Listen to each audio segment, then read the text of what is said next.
Everybody, how do I pick my scent of the day or whatever fragrance I want to throw on? First, I'll look at the weather. Today it's hot outside, which means I want to wear a fresh and clean fragrance. If it was windy, if it was gloomy and raining and really cold, then I would gravitate to the sweet, bold, loud, spicy sort of scents. Now, if you're wondering why, first of all, if you follow me on Instagram and TikTok, then you know my scent of the day on this wonderful Sunday is Elysium by Roja Parfums, and the juice is already going down, but it's all good because I know I'm gonna re-up on this bottle when it's finished. But this is a fresh pineapple scent that also kind of smells a bit like a nice cocktail, like a lemony sort of cocktail.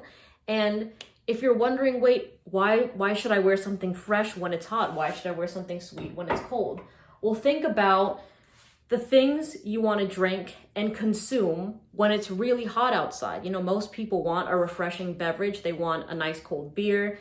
They want like a tall glass of lemonade. They want a nice cold cocktail like a slushie, things like that, right? And then when it's cold outside, most people gravitate to having a hot cup of coffee, hot tea.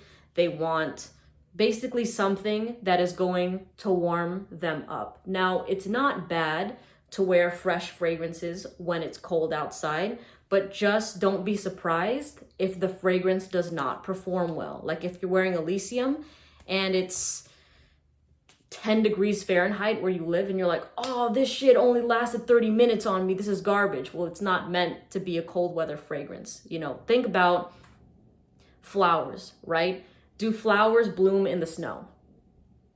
They do not. You do not see flowers blooming in the snow because they'll die out there really fast. Even if you just put a flower out there and you try to plant it, it is not going to survive in that type of weather. So yes, you can wear fresh and clean fragrances whenever and they're safe, but just know that they're not going to perform in really cold type of climates or even just cold weather in general. Now, on the flip side of things, if you're wondering, well, why can't I wear something sweet and loud like Rissala on a hot summer day?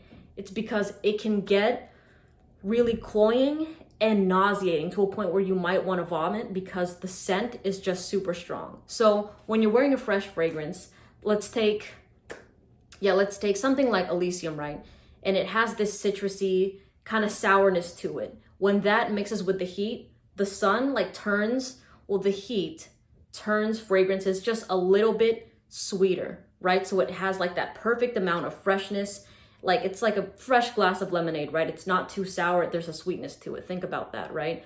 But if you're wearing a fragrance that's already really, really sweet, and then you add the heat to that, it just becomes way too much, right? And the way that I can relate to this is back when I was in high school after gym, I remember being in the girls' locker room and some girls would pass around like the Pink Sugar, I think it's Pink Sugar by Aquilina, or just some Victoria's Secret really sweet spray, right? So it's super hot and then they're spraying this really, really sweet fragrance. And I promise you, it is not like I don't know, they were trying to cover up the BO, but it does not smell good at all. Now your sweat and your stench is mixing with this sickeningly sweet sort of scent, and it just makes it disgusting, all right? So if you're wondering why can't I wear something like this when it's really hot outside? It's because it can really just, it might not put you off, but it'll put a lot of people around you off. And I'm not saying you can't wear what you want. Of course, that's the basis of this thing. Wear what makes you happy, but this is just general advice to people that don't know what to pull from. They're like, when they're wearing something sweet, and they're like, yeah, why did it not smell as good when I wear it in the fall, you know? So the next thing I would look at is that, well, I have about 5 to 6 fragrances that are constantly in my rotation. These are my favorites, they're top tier, and I believe that everyone that has multiple fragrances has a select few that they're like, oh yeah, these are my tried and true. These are the ones that I am always pulling for because I love them so much. So I don't stand in front of my collection and I'm like, let me look at all the freshies. I obviously have ones that are my go-tos, and then I'll just pick between those and the kind of scent I want to smell. You know, if it wasn't really hot today, and let's say maybe it was just in the 70s, then maybe I would have pulled for Amris Homme, which has this clean, almost laundry-like sort of smell to it. But because it has a little bit of that sweet laundry smell, I didn't pull for it, and I wanted something that was really fresh, really citrusy, like Elysium by Raja Parfums. But of course, yeah, wear what you want, but then the weather it plays a huge role in the kind of performance you're gonna get with your fragrance and what's really gonna thrive. So I hope that was helpful to anybody that wanted to know, and I will see you in the next video, all right? Take care, bye.